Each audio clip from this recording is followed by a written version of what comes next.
anda bayar 50 dan anda akan dapat fasiliti yang ada di Chor River Campsite. Kemudahan yang pertama, surau yang open air, dan terdapat plug point untuk charging.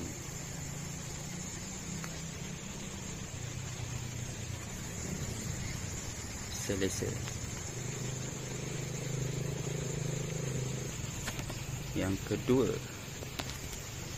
sinki air untuk mencuci.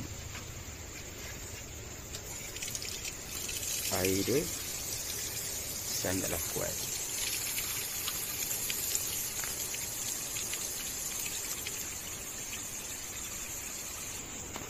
Yang ketiga, bilik air untuk lelaki dan perempuan.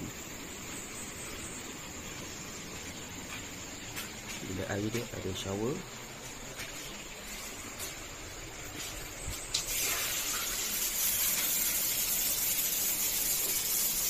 air yang kuat,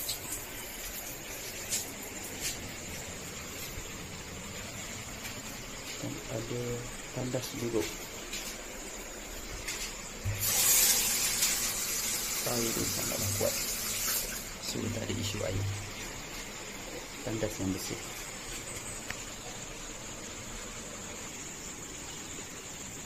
Yang keempat,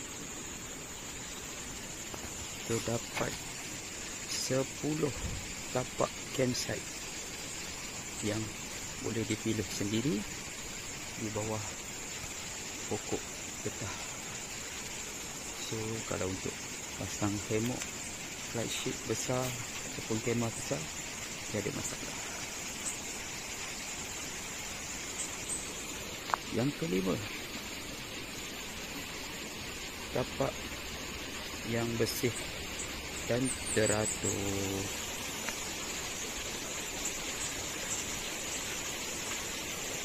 Dan yang terakhir, tapak campsite lebih tinggi daripada sungai. So untuk kepala air agak selamat.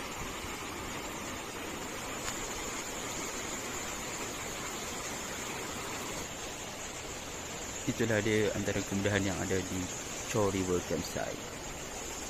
So korang bolehlah datang sini try untuk camping di sini. Let's go.